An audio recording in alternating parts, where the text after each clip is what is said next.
Well done indeed, Samuel. I think we are starting to see a new version of the good doctor in the making. I hope you're right, boss. That fella's awful hard on himself. That is normal, my friend. Being a vampire takes a lot of self-acceptance. He is only taking his first steps in discovering this. Yeah, fair enough. It took other people forgiving me for me to forgive myself. And now you pass on this gift of compassion to Dr. Drain. Now, Samuel, the evening is still young. See what the night has to offer downstairs. That sounds good, Andy. Rest in peace, my friend.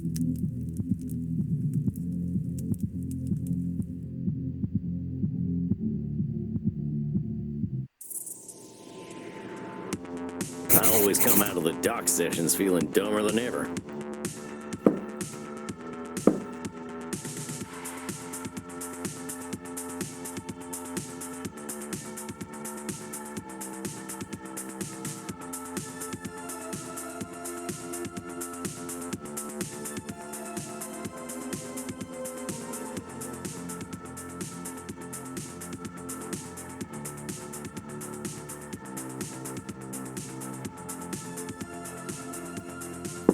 I'll check in with Crimson.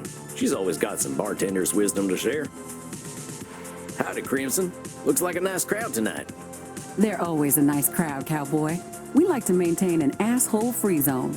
I'll try not to be an asshole then. I'm not worried about you, cowboy. You had a session tonight, didn't you? Yeah, with the doctor fella. We had a hard talk about what being a vampire means. He's having a hard time coming to terms with it, even after 400 years. I can understand that. I've stopped aging for the last 20 years and don't know how I feel about it yet. How do you think it went with him? I think we're finally getting somewhere, actually. It's funny, a lot of vampires forget they're human, but he keeps forgetting he's a vampire. But just like we can't opt out of being human, we can't opt out of being vampires either. Must have been a hard talk, cowboy. I sometimes wonder what I am. Staying the same age, drinking Andy's blood to live. Don't get me wrong, I like not being dead, but I still feel like I'm living on borrowed time. Is this a good time to ask why you don't just join the dark side? It ain't that bad being dead. I'm just not sure what I'd do with forever, you know? Eternity's a long time. Yeah, I think a lot of us vampires can't answer that question either. And I don't think there's one answer anyway.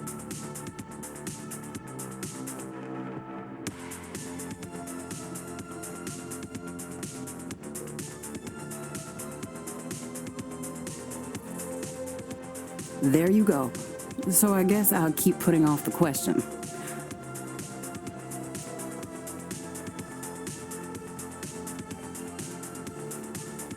But nobody's rushing you, Crimson.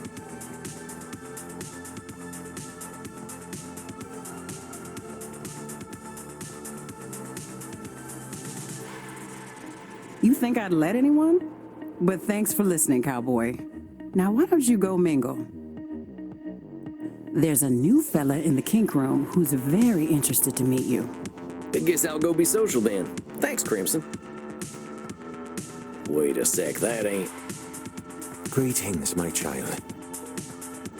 Keep your distance, amigo. I know our kind ain't had good history, but I ain't in the mood for an exorcism or nothing. Ah, my child of the dark. If I were to exorcise you, nothing would be left when I was done. Only the good Lord is free of sin. We are all children of darkness. Holy smokes, what Bible have you been reading? I know my scripture, my son. However, I am by scripture and dark metal ordained, not by any church of man. So, you're some kind of freelance priest? Yes, I suppose I am. It is the only way I can give succor to those who need it most. So I gotta ask, seeing as we're in a kink room, what kind of sucker are we talking about? I follow in the path of the Lord. I share my body, and I share my blood. Ain't this a little blasphemous for your kind? To whom, my child? God is in everything, including you, sweet vampire. Can God blaspheme against himself? I merely wish to give comfort to those who live in darkness. And so, I choose to live in darkness with them. Come, my son. I shall give succor to you. Well, all right. Maybe if you stop calling it that.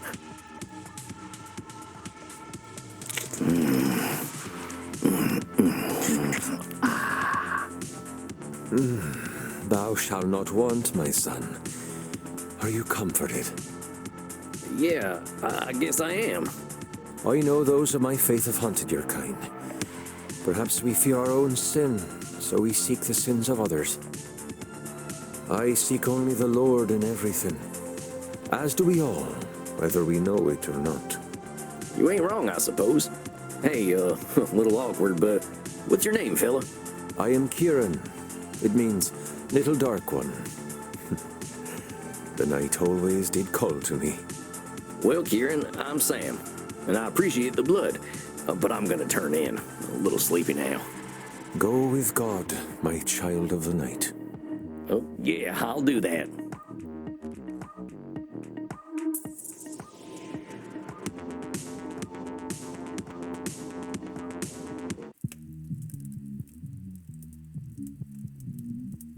A fine evening to you, Samuel. Are you ready for tonight's session with Signora Teste? Yeah, I think so. I think we're making some good progress. That is wonderful. Remember, though, that the road to inner peace is not a straight line. True enough. I like to say I didn't make my path. Nature did. Samuel, you have the makings of a poet. Oh, I meant it more literally. When I was walking in the woods, I just walked where the land led me. But you see, this is a wonderful metaphor. If there is a valley between two mountains, that is the path nature takes us on. We often choose to climb the mountain instead when the easier path is made for us. Your experience guides your intuition more than you might expect, my friend. Guess it's that peasant wisdom the Signora mentions. Be careful with the labeling, my friend. I didn't mean it in a bad way. I ain't ashamed of being a peasant. I'm just folks, as we like to say. I can see why the Signora has become quite fond of you. Are you prepared for your session with her? Yeah, I think with our progress, there might be some other distortions to focus on. Let me think.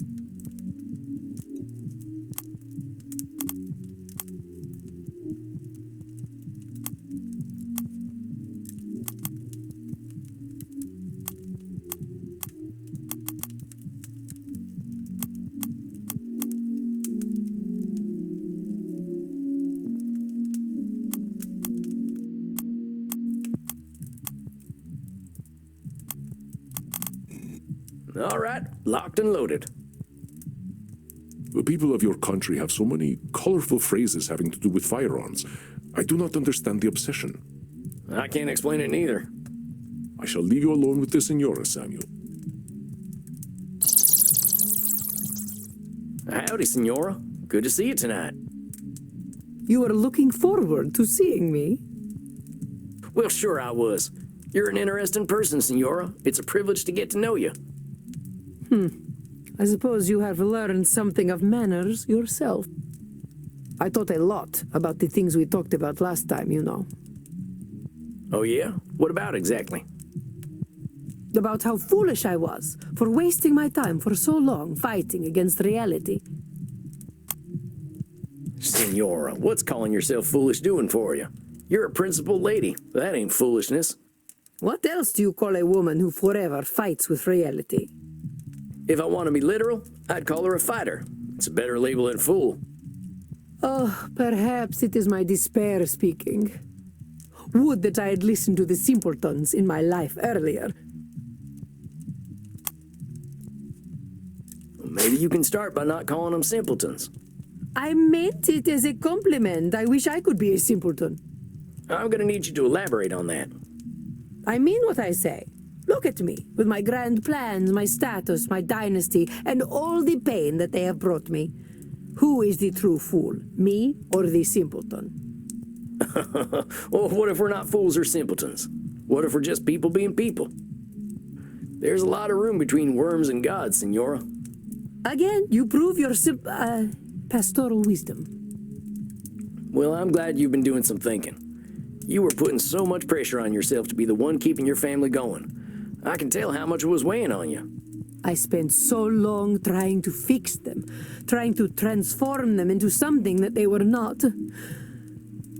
May I talk to you about my ex-husband, Sam? Of course you can. I know he gave you a lot of grief. He hurt me deeply, in so very many ways.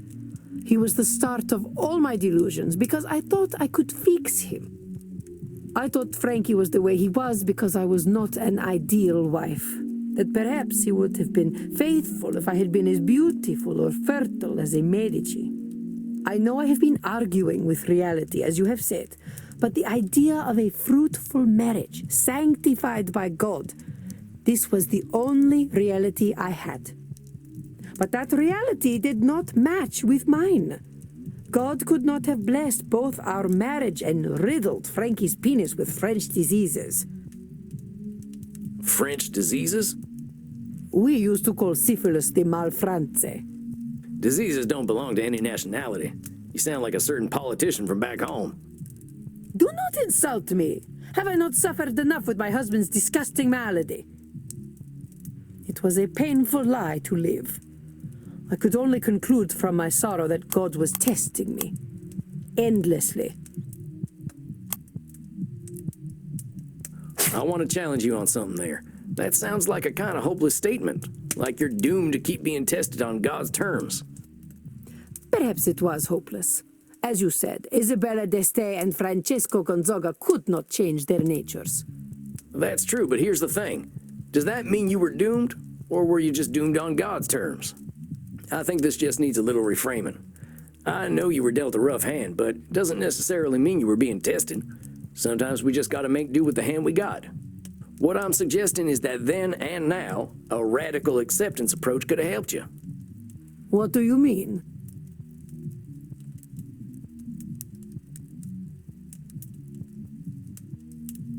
You could have had some sort of secret arrangement. That was pretty common back then, right? Oh, we did have a secret arrangement. The arrangement was that he kept secrets from me and I pretended not to know about them. Had you ever considered talking about it? I could not.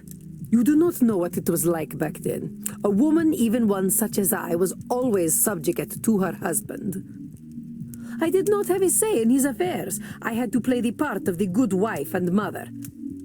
You must understand, I only earned my significant power by playing the societal game. But he knew you were aware of his indiscretions, didn't he?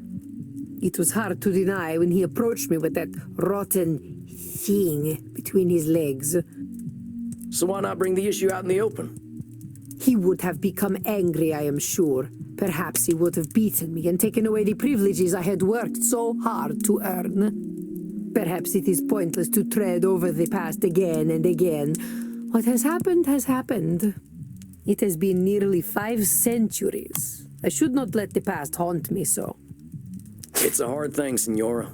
But no matter how old we get, the stuff that happened to us when we were alive is the stuff that makes us who we are. To think you should get over it ain't being fair to yourself, and it's a challenge you created. Nobody expects you to get over your past. Heck, anyone who would have thought that's long dead now.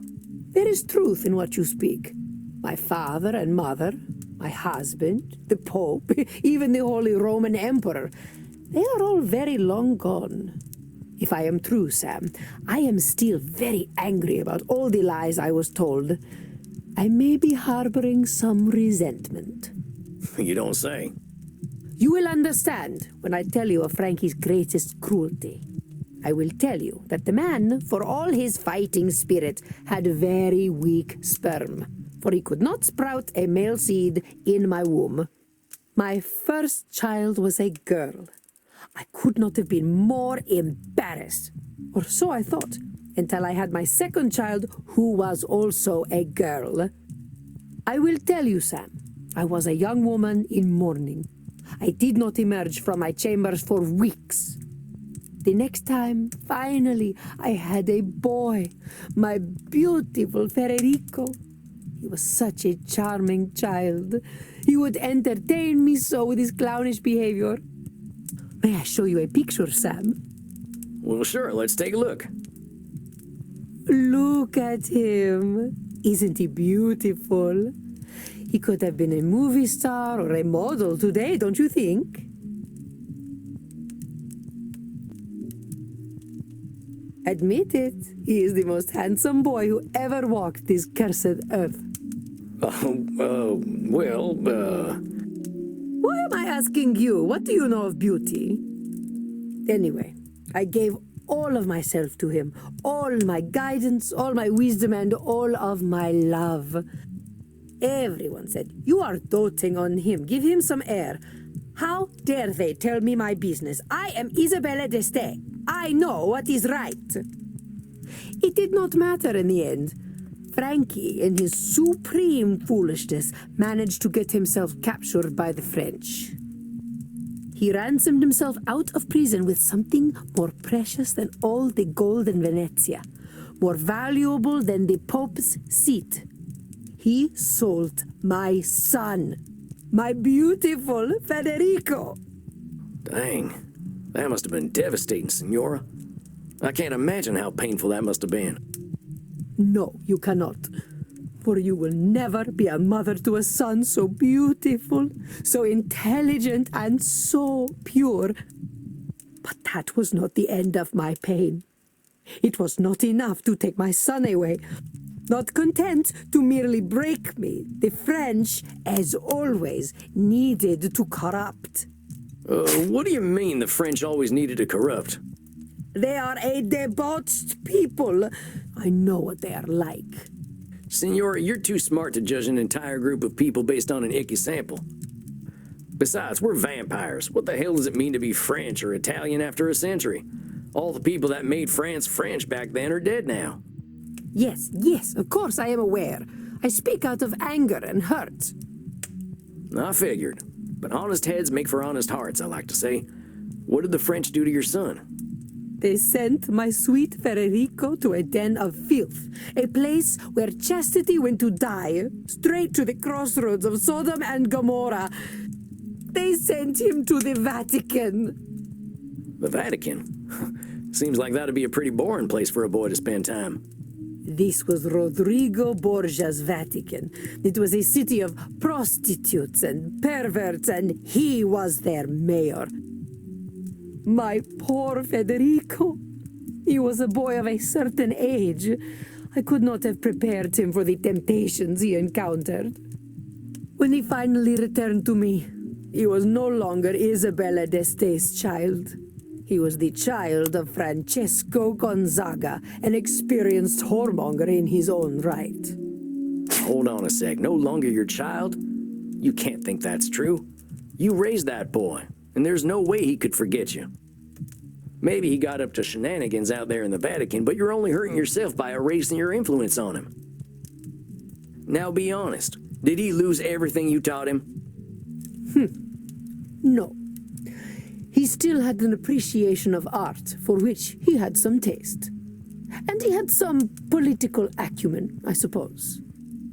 I'm not saying you should forget what happened to your son. That would be pretty unrealistic. But give yourself some credit for the influence you had, huh? You are kind, Sam. Thank you. But it is hard to forget the child who returned to me. I am a man now, mother, he would say. I do not have to listen to you. And indeed, he did not. Which is why he died of syphilis, just like his depraved father. He did not even have the courtesy to wait until I was dead. Now do you understand why I prefer the illusion of truth and beauty I try to bring to art? My mother told me when my marriage was young, Isabella, you must pretend that all is as it should be. The truth is dark, but you must maintain your own. I hate to say it, Senora, but I think your mama was spouting a few should statements of her own. Keeping up that illusion must have been draining. That is why I tried to create my own illusions. If I depicted love and chastity in their ideal form, I could make that illusion come true. Well, Senora, if anyone were strong enough to change the world's morality, it might be you. But I think you know the truth is that you don't have that kind of control. No one does. Then why am I here, Sam? Why are any of us here? Are we here to eat, sleep, fornicate, and die? I know a few folk who might say that's why we're here. It's one of them existential questions, ain't it? Here's my take, Senora. I think you're here to be you. I certainly hope you have something more intelligent to contribute than that. I don't really. Here's the thing, Senora. None of us is going to change the world overnight, or even in a millennium of nights. But our being here, being ourselves, swings the pendulum in a whole bunch of unknowable ways. That is a dark interpretation of reality. Are we truly so powerless? What I'm saying, Senora, is not that we're powerless. I'm just saying we ain't gonna change the world on our own. Not everyone's gonna buy what we're selling, but some people are gonna get it. People are still out there talking about the art you brought to the world. Maybe fellas like me don't know who you are, and I bet that nasty Pope from your time wasn't your biggest fan. But you can't help but be an influence on people.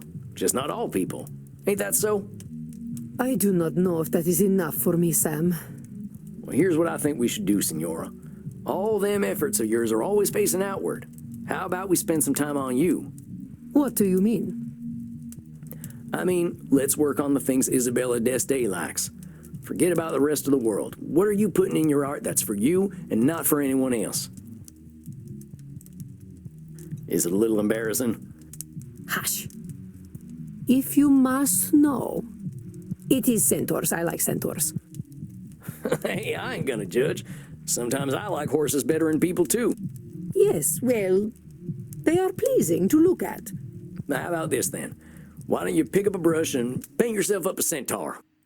I have not attempted to paint for centuries. This is just for you, Senora. No expectations. How's that sound? I cannot believe I revealed this thing to you. I'm glad you did. I'm a lucky fella. I get to know an Isabella d'Este no one else knows. And no one else will know, or I will make you suffer. Capiche? You got a deal, Senora. I'm here to be supportive, that's all. I hope that when you come back next month, we'll be having a nice conversation about you finding your muse. Yes, perhaps. Very well, Sam. I do not understand your ways, but I cannot deny you have a certain untamed wisdom. I shall attempt to paint a centaur. This is not what I expected from therapy, but I shall do as you suggest. I shall see you in 4 weeks then. Arrivederci, Sam. Oh yeah, see you soon, Senora. Arrivederci. Goodbye.